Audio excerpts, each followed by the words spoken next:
The US has seen a rise in migrants crossing its southern border illegally in recent years. A part of this increase comes from China, with Chinese migrants embarking on perilous journeys through South America to find a new life. Border officials say one of the driving forces here is social media. Those migrants say they are using videos that they find on TikTok to navigate their way into the United States through a hole in the border wall with Mexico. More Chinese people are crossing illegally into the United States than ever before, and it may have something to do with the pandemic. The graph here shows how many of them have crossed the southern border roughly since China dropped its COVID restrictions, and it's just been one record-breaking month after another. It's interesting that many of the migrants are using the Chinese-owned app TikTok to find the easiest route into the country. Some Americans fear this is some kind of an invasion. And Chinese migrants coming through the U.S. border down in Mexico. Chinese nationals at the southern border. Under Joe Biden, the number of illegal migrants coming over the southern border has surged to 2 million people a year. While most come from Central and South America, the surge from China is very interesting. It's a relatively small number, but growing exponentially. Between 2013 and 2022, just 16,000 Chinese migrants were intercepted crossing the border illegally. In 2023 alone, it was 24,000. That means the last year far exceeded the entire previous decade. The Chinese migrants tend to fly to Ecuador, one of the few Latin American countries that doesn't require them to have a visa. The largest Chinatown, for example, is not in New York, in London, not in Toronto, is in Quito, Ecuador, where a lot of Chinese nationals land over there visa-free, and you have this well-organized organization, some of the Chinese, a lot of locals, and to provide this kind of facilities. From Ecuador, they proceed over land, passing through the Darien Gap, a treacherous crossing through the jungles of Panama and Colombia. It's been described as a migration thoroughfare, and the number of Chinese people passing through this bandit-infested route has multiplied many, many times in the last couple of years. Impenetrable jungle. Are you afraid that you can die?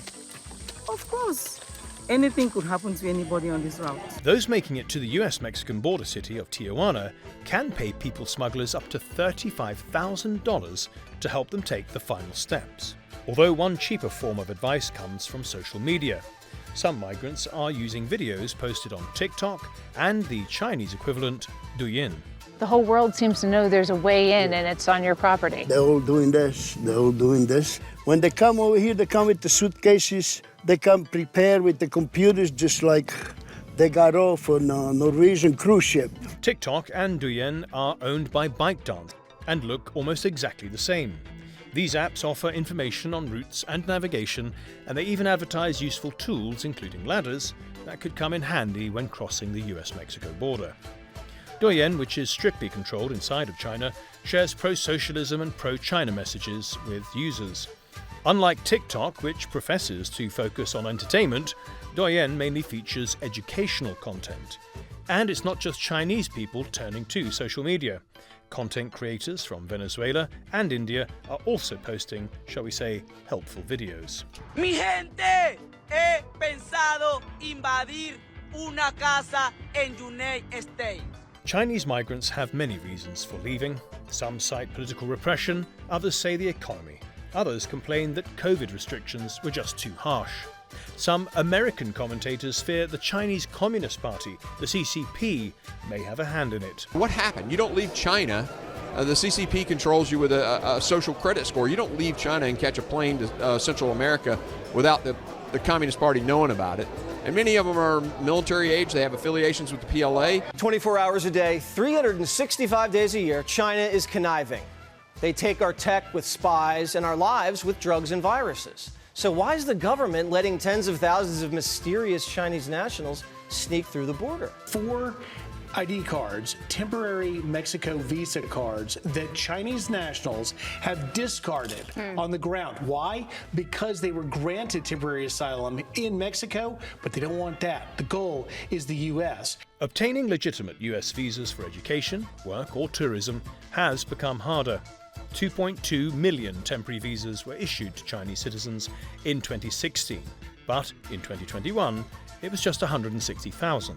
Why did you come? Take money. Money? Yeah. For job? Yeah. There's no job in China. Maybe, I don't know. Okay, let's bring in our guest now, and we have Victor Avila, a former special agent with Immigration and Customs Enforcement, better known as ICE. We also have Andrew Arthur, a former immigration judge, and finally, Ross Feingold, an Asia political risk analyst who is in Taiwan. Welcome to all of you. Ross, just at the end of that report there, we heard the Congressman Mark Green speculating about why Chinese migrants are coming in such big numbers to the United States now, and whether or not the Chinese government is aware of it, controlling it. I think you used the correct word, speculation. And it's a reasonable thing to speculate on, that this recently large and ever-increasing number of Chinese who are coming towards the southern border and trying to enter the United States legally or illegally, are there government trained agents among them? So it's a reasonable question to ask, but I think that really hasn't been proven yet. It may get proven in the future, but I think for now, at least, it's safe to assume that the majority are economic migrants, and among them, there probably are people with legitimate asylum claims related to political, religious, or ethnic minority persecution. But whether or not they're trying to send a fifth column into the United States via the southern border, again, it's interesting to speculate, remains to be proven. Yeah, because obviously China has a record of spying on the United States, and the United States has a record of spying on everyone. So it's only logical that, from the United States point of view, that China might try to use this influx of migrants to infiltrate. The timing is interesting, Ross. Is it related to China removing lockdowns and other COVID-era measures?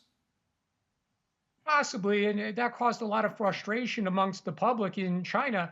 And then there's the obvious issue, which is the economic slowdown. Look, China's economy is not growing at the rate that it did for literally decades.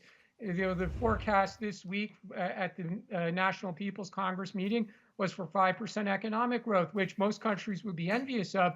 But for China, this is really a large fall from where they were 5-10 years ago. And people are leaving for economic reasons, just the way people from Africa, Central and South America are trying to enter the United States for economic reasons and not necessarily because of political or religious persecution. Yeah. Victor Avila, perhaps you could pick up on that point by Mark Green, which we've been discussing. The concerns by some in the United States that there are some Chinese spies coming in with these migrants?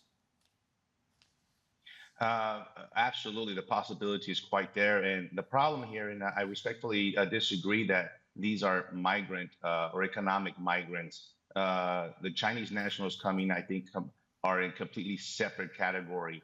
And the reason you're seeing them come so blatantly in large numbers now, it doesn't mean that they haven't been before. When I was a U.S. diplomat in Mexico, I conducted numerous operations with Chinese nationals coming from China through Mexico into the United States. So it's nothing new. The difference here is that they're not being smuggled as much as they used to. Now they have a wide open invitation by the Biden administration to walk in. Plus, these individuals are paying large amounts of money, whether it's them directly or maybe the CCP or their own government.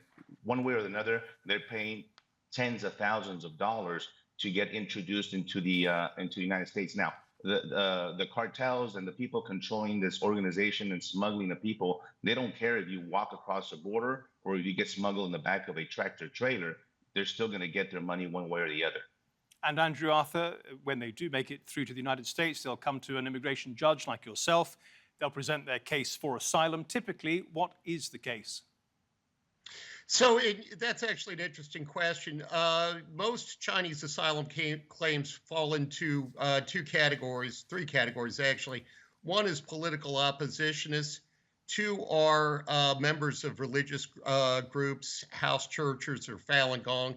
And the third one are Chinese birth control policies, forced abortions, that sort of thing. And a big part of the problem that we have with those claims is that there's very little information that we know about the person who is making the claim. We can't actually go back to the Chinese government and find out if they were in the army, find out if they were in the security service. Chinese wouldn't tell us the truth anyway. And there's also very limited ability for us to validate any of those claims. We can't actually ask questions around home villages or home provinces. That's banned by regulation, and those are regulations that imperil the national security of the United States, but they still exist. Well, given those difficulties, roughly what percentage of cases are granted asylum? So I haven't looked at the latest statistics, but I think about 55% of all Chinese asylum claims are granted. Compare that to claims from Central America, it's about 4%. Mexico, it's about 5%. So yeah, a significant number of those claims get granted, not necessarily because they're good claims, but because we just don't have a whole lot of information that we can use to rebut those claims. That sounds absolutely infuriating from an American citizen's point of view, that people would turn up, perhaps dispose of the documents that they've used to get there, and then through just a lack of certainty, you can't return or deport them. Yeah, and it's actually worse than that, because up until the Obama administration, the State Department used to provide a packet of information about China, that mentioned some of these claims and, identified some of the vulnerabilities in these claims. But the State Department hasn't issued that document, to the best of my knowledge, in almost 20 years. So there's very little for adjudicators to go on in order to actually assess the validity of those claims, which is why so many are granted. Is it true that China refuses to take them back, saying that it can't determine whether they're really Chinese? Yeah, and, that is another part of this issue, and Agent Avila could speak to this as well. We refer to, certain countries as recalcitrant countries because they won't take back their nationals. Cuba, Venezuela. Part of the reason why we see so many Chinese, Cubans, and Venezuelans coming now is because they know that once they get to the United States, they're never going to leave. Most of them will, be released into the United States even if their claims fail, with the promise that they'll return at some point once we get travel documents, but those travel documents never come. Now, this administration, every previous one, has had the ability to stop issuing visas in those countries to force them to, provide us with the passports. But unfortunately, really only the Trump administration used that authority. Ross, can we turn to the use of TikTok and also its Chinese equivalent, Douyin, both owned by ByteDance, of course. How are they using this? And given that it's Chinese owned, is there some sort of coordination here between the platform itself and the people? I don't think it necessarily proves that there's coordination, but these platforms are great for real time or quickly sharing a story, a video. People on their travels as they fly from China to other parts of the world and make their way to South America and then Central America up through Mexico and across the border. And you could do that in real time and add a lot of followers very, very quickly and share your story. You're talking to an audience that understands your language, so it's easy to add more followers very quickly. And there's been a number of people who have made this trip, and very quickly they've gathered a large following on social media, and they even raised money to fund their trip. And it's just an extremely fast and effective tool to spread the message. And that links to what the other guests have been discussing about ultimately how easy it does become, if they do reach the border, if they do enter the United States, to remain long-term in the United States. Victor Avila, not only were you a special agent, but you're also running for Congress. And there's a political dimension to this, isn't there? Trump actually threatened to ban TikTok. The Biden administration seems to be softer on it. As a politician, if you become a politician, would you advocate for the United States to ban TikTok?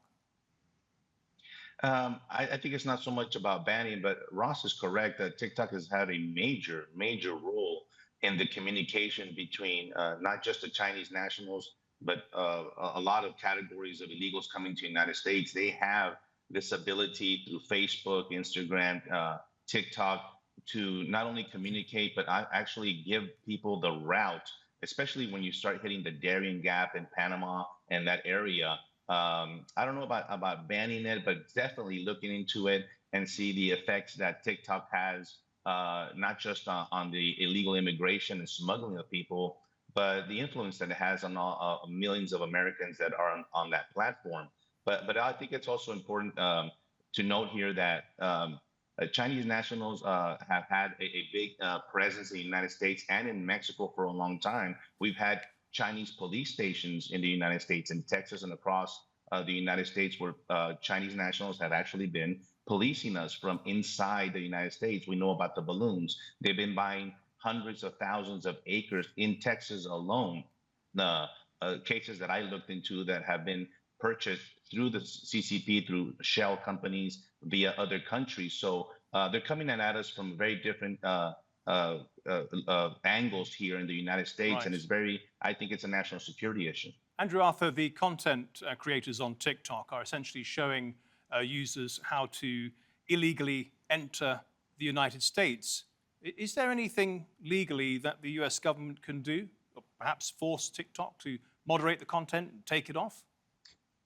Yeah, so if those individuals do that from within the United States, and again, this is another thing that Agent Avila can speak to, there are criminal penalties that we can impose for individuals who assist in the smuggling of people into the United States or the illicit entry of people into the United States. With respect to TikTok itself, again, we have a pretty strong First Amendment in this country. And, our ability to, restrict speech in this country is extremely limited. Our ability to restrict speech abroad is non-existent. We could use diplomatic pressure, but that's about the best we have. Ross Feingold, do you think that the CCP or the Chinese government is aware of all of this, and does it have the control? I mean, I think it's a foregone conclusion that they do, but do they have the control, if they wanted to get this sort of content taken down? Certainly, they have a high degree of control over companies that are based in China, which TikTok, because it's owned by ByteDance, ultimately is. From one perspective, though, assuming that there are political people with legitimate political asylum claims, from one perspective, China's happy that they're leaving. They'd rather some of these people leave than have to put them in jail. So it works in China's favor to the extent that some political, people who are unhappy over the politics or the political system are leaving China. They kind of like that, actually. They like that outflow. But yeah, certainly you're correct that China, the government, with its high degree of control over ByteDance, could ask that some of this content be removed. I'm just not sure that they always want it to be removed. Victor Avila, final question for you. President Trump, having beaten Nikki Haley at Super Tuesday, made public, or made it aware to the entire public, that 325,000 illegal immigrants have been flown into the United States, let alone cracking through the border themselves. The Biden administration has facilitated their arrival into the United States. Can you tell us more about that? It sounds absolutely shocking. Yeah, it absolutely is shocking, but I'll tell you where I stand on the border. They're coming using every form of manipulation of our own laws, and some of it just completely ignoring our immigration law. But you're absolutely right. They're actually flying people directly from their home country into our domestic airports, giving them abusing the system, the parole system, and other systems and permits that are used for very, very limited purposes. This administration is manipulating and giving these authorities and permits and visas for these individuals to come in. I believe they're completely fraudulently issued because they will have absolutely no standing. And I think after the November election, when I think it's going to change, unfortunately, a lot of these individuals are going to find themselves with no status in the United States. And so it's a matter of vetting. These people, I've flown with a lot of them on airplanes. Illegals do not require an ID to get on a commercial airplane, something that Americans must provide to even board. But if for some reason, because they're illegally present in here, that is waived. That law is waived for them. And again, it has to do with public safety. It has to do with national security. And that's obviously has to end. But it just goes to show that the Biden administration has kind of allowed all these different angles for people to come into the country illegally. Victor Avila, Andrew Arthur, and Ross Feingold, thank you all very much. Of course, illegal migration is one of the biggest issues in this year's election. Both the current and former presidents of the United States visited the border at the beginning of March to show they're serious on border security. Trump also went to visit the family of a young woman, Laken Riley, who was murdered in Georgia by a Venezuelan migrant who was waiting for so-called further processing. Let's bring in Tammy Nobles now. Her daughter, Kayla Hamilton, was murdered allegedly by a teenager from El Salvador who entered the country illegally and has is reportedly a member of the notorious MS-13 gang. Tammy, welcome to the program. When you see stories like Lake and Riley still in the news, it must hurt you quite badly. Yes, I was really sad and angry that another mother is experiencing what I'm going through. Do you think there's anything that could have been done at the government level, the Washington level, to prevent murders and attacks like this? Yes, all it took is some government officials to do their jobs. They are allowing these illegal immigrants in here and to be able to run free and do whatever they want. And something has to change and something has to be done. It's not getting any better, it's getting worse. Under the current administration, the Biden administration, illegal entries into the United States through the southern border have exploded. I mean, probably something like 4 times the historic average, around 2 million a year now. Do you blame President Biden? Yes, I blame President Biden. I blame Mayorkas because they are not doing their jobs and making sure everyone is doing their job at the border and checking on who's coming in. Yeah. And in your case, the suspect entered the country in March of 22, and then in the summer of the same year, he murdered your daughter and attacked her in other ways. In his case, he was arrested initially, but then released to an aunt. Is that right? Yes, he was apprehended at the border. He came over as an unoccupied alien child.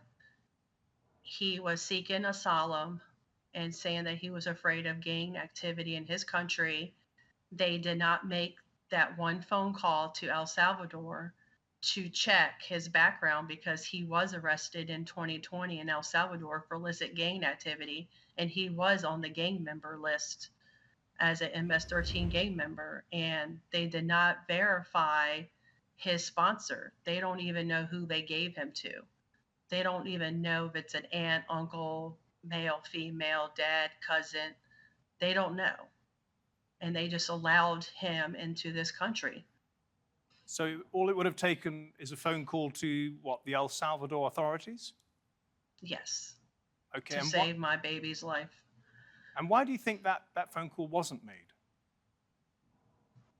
Because they're not doing their job. They're not vetting and background checking. They're just releasing them.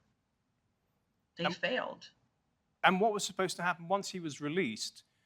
Did the authorities seek assurances from him that he would represent himself?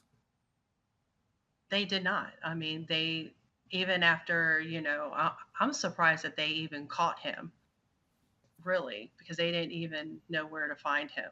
Yeah. And you have appeared in front of Congress on 2 occasions now. What was your message to them? My message was to let them know what is actually happening at the border, that they aren't vetting and background checking every individual that comes across here illegally, and to share what is actually going on and to bring awareness and hopefully to save lives. And did the congressmen and women give you the impression that they were actually paying attention or they were just paying lip service? The Democrats were really rude to me. They were on their phones. They did not even look at Kayla's pictures or say her name. They were just on their phones, just, acting like what I was saying didn't matter to them and coming up with excuses on why we should have illegal immigrants here. It was really frustrating. It's fine if you want to come here, but come here for the right, by the legal way. And everyone should know because it's a safety issue and it could have been anyone's daughter. Lakin's, it could have been anyone's daughter. Of course, we're in an election year, Tammy. The polls tell us that, generally speaking, the Republicans are trusted more with border security than the Democrats. Is that your feeling as well? Yes, I feel that the Republicans are trying to fix the border issues, and they know that it's an issue. Americans come first. We are not being put first. We are being put last. Our safety is at risk, and it's only going to get worse. And this next election coming up in November, it's going to be very, very important on the direction of where America is going. Tammy Nobles, thank you very much for coming on The Nexus today and sharing your experience. Much appreciated. And thank you at home and on your phones for watching. If you want to see this episode or any of our previous episodes, do go to our channel on YouTube. Just type in Nexus TRT World. Till next week then, goodbye.